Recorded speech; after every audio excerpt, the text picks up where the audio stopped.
السلام علیکم، آپ دیکھ رہے ہیں ٹیلنٹ نیوز۔ میں ہوں قدر ریاض اور میں ہوں محمد حسیب خان۔ شامل کریں گے نیوز ہیڈ لائنز۔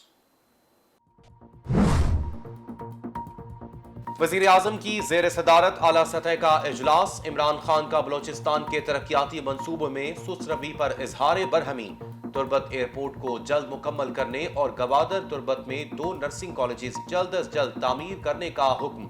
وزیر اعظم نے کہا، عوام کی زندگی کو بہتر بنانے کے لیے مؤثر حل تلاش کرنا ہوں گے۔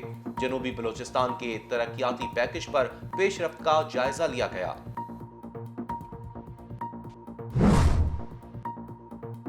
پی ڈی ایم کا کراچی میں مولانا فضل الرحمان کی زیر قیادت مہنگائی کے خلاف احتجاج۔ نون لیگ کے شاہد خاقان عباسی سمیت دیگر جماعتوں کے کارکنان کی بھی شرکت۔ پی ڈی ایم میں شامل جماعتوں کے قائدین الگ الگ ریلی کی صورت ریگل چوک پہنچے۔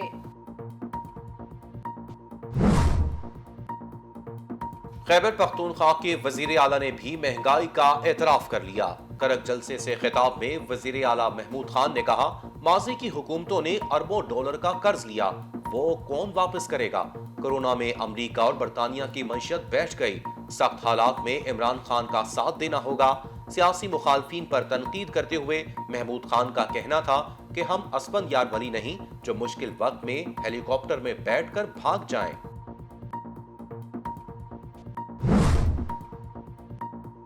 ملک میں مہنگائی 6 ماہ کی بلند ترین سطح پر پہنچ گئی۔ وفاقی ادارہ شماریات کے اعداد و شمار کے مطابق ہفتہ وار مہنگائی کی شرح 1.81% مزید بڑھ گئی۔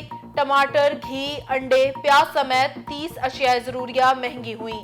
ملک کے مختلف شہروں میں چینی 140 روپے فی کلو تک فروخت ہونے لگی۔ مہنگائی کی شرح بڑھ کر 17.37% تک جا پہنچی۔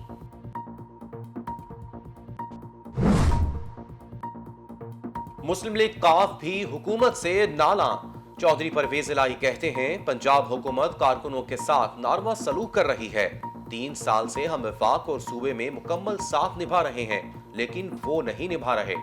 کاف لیگ کی پارلیمانی پارٹی کا اجلاس کل طلب۔ سیاسی صورتحال سمیت دیگر امور پر بات چیت کی جائے گی۔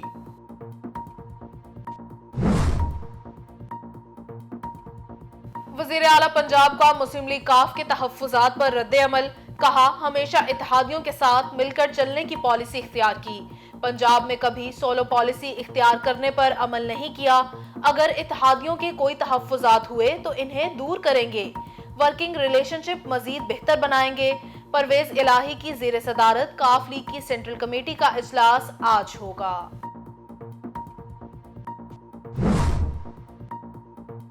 آصف زرداری کے لیے ایک اور نئی مشکل۔ 25 سال پرانے کیس میں نیب اپیلیں سماعت کے لیے مقرر۔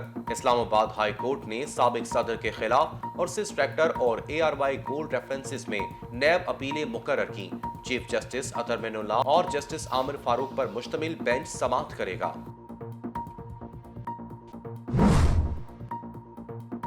فاروق ستار کی عشرت العباد سے دبئی میں اہم ملاقات۔ دونوں رہنماؤں کے درمیان سیاسی خلا کو دور کرنے کے لیے طویل مشاورت۔ ماضی کے اختلافات بھلا کر آگے بڑھنے پر اتفاق۔ ذرائع کے مطابق ملاقات میں دیگر رہنماؤں سے مزید رابطے بحال کرنے کا بھی فیصلہ کیا گیا۔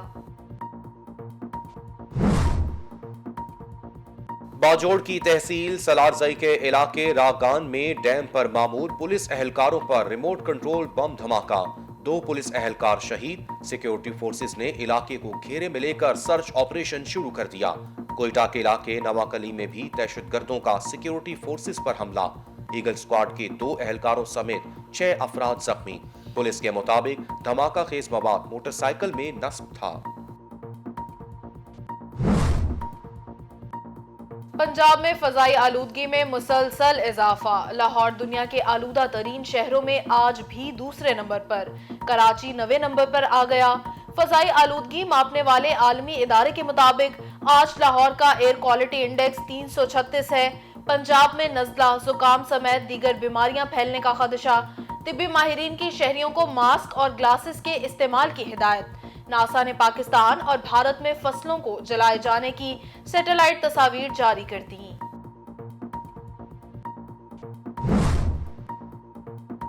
ملک کے مختلف شہروں میں ڈینگی مچھر کے وار جاری، پنجاب میں مزید 4 افراد زندگی کی بازی ہار گئے، صوبے بھر میں اموات کی مجموعی تعداد 90 ہو گئی، گزشتہ 24 گھنٹوں میں مزید 277 افراد ڈینگی میں مبتلا، اسلام آباد میں ڈینگی کیسز میں واضح کمی، مزید 23 افراد متاثر، خیبر پختونخوا میں 114 نئے مریض رپورٹ، پشاور میں ڈینگی کے مریضوں کی تعداد میں اضافے کے ساتھ ادویات بھی مہنگی ہو گئیں۔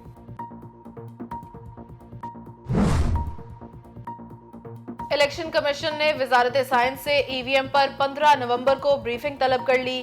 مراسلے کے مطابق وزارت سائنس الیکشن کمیشن کو ای وی ایم پروٹائپ کی مکمل دستاویزی ریکارڈ فراہم کرے گا۔ بریفنگ کے بعد ای وی ایم پائلٹ پروجیکٹ کا فیصلہ ہوگا۔ الیکشن کمیشن این اے 133 لاہور ضمنی انتخابات میں ای وی ایم کے پائلٹ پروجیکٹ پر غور کر رہا ہے۔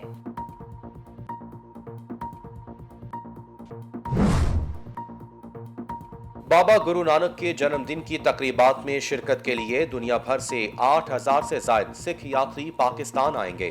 فواد چودھری کا تقریبات میں شرکت کے لیے آنے والے سکھ یاتریوں کا خیر مقدم۔ وزیر اطلاعات نے اپنے ٹویٹر پیغام میں کہا، صوفیہ، گرو اور جوگیوں کی سرزمین پر سکھ یاتریوں کو خوش آمدید کہتے ہیں۔ ملک بھر میں کورونا سے مزید 11 افراد لقمہ اجل بن گئے۔ این سی او سی کے مطابق گزشتہ 24 گھنٹوں میں 231 افراد میں وائرس کی تصدیق ہوئی، جبکہ کیسز کی شرح 0.68% ریکارڈ کی گئی۔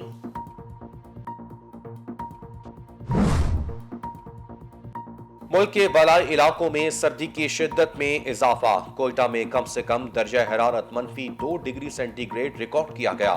زیارت، قلات، پشین اور قلعہ سیف اللہ سمیت دیگر شمالی اضلاع میں بھی موسم سرد ہو گیا۔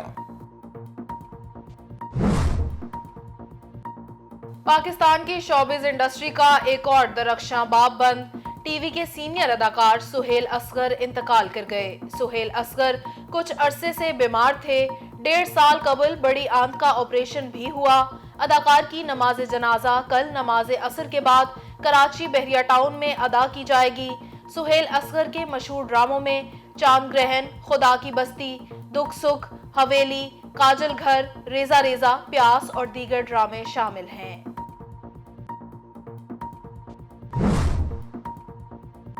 افغان وزیر خارجہ امیر خان متقی کہتے ہیں، حکومت پاکستان اور کالعدم ٹی ٹی پی کے درمیان ہمارا کردار ثالث کا ہے، کسی فریق کی طرف جھکاؤ ظاہر کرنا مناسب نہیں، امن کا قیام اور جنگ کا خاتمہ سب کے فائدے میں ہے۔ امیر خان متقی نے مزید کہا، خطے میں کسی قوت کو اجازت نہیں کہ لوگوں کو ایک دوسرے کے خلاف ابھارے۔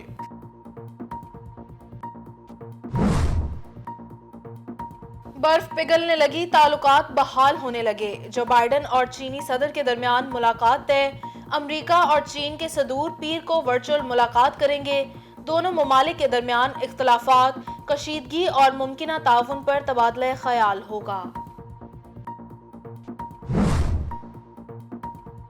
سری لنکا میں طوفانی بارشیں، سیلاب اور لینڈ سلائیڈنگ سے 45 افراد جاں بحق، ایک ہفتے سے جاری بارشوں سے متعدد علاقے زیر آب آ گئے، ہزاروں مکانات تباہ، 5000 سے زائد افراد بے گھر ہو گئے۔ قومی کرکٹ ٹیم دبئی سے بنگلہ دیش پہنچ گئی، ایک روزہ آئسولیشن کے بعد ٹریننگ کا آغاز کرے گی۔ پاکستان اور بنگلہ دیش کے مابین 3 ٹی20 اور 2 ٹیسٹ میچز پر مشتمل سیریز 19 نومبر کو شروع ہوگی۔ کپتان بابر اعظم اور شعیب ملک 16 نومبر کو ڈھاکہ میں اسکواڈ کو جوائن کریں گے، دیگر کھلاڑی 21 نومبر کو بنگلہ دیش جائیں گے۔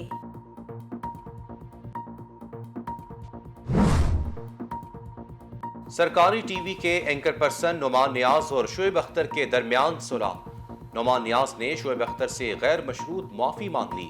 ذرائع کے مطابق فواد چودھری نے شعیب اختر اور نعمان نیاز کو اپنے گھر بلا کر معاملہ حل کرایا۔ نعمان نیاز نے لائیو پروگرام میں شعیب اختر سے بدتمیزی کی تھی۔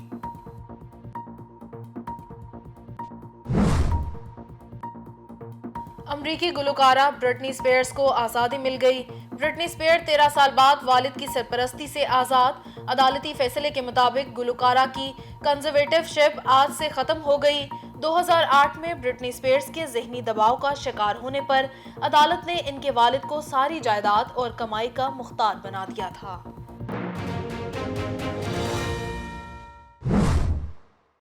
ہیڈ لائنز آپ نے جانی، ٹیلن نیوز سے اب تک کے لیے اتنا ہی۔ مزید باخبر رہنے کے لیے دیکھتے رہیے ٹیلن نیوز۔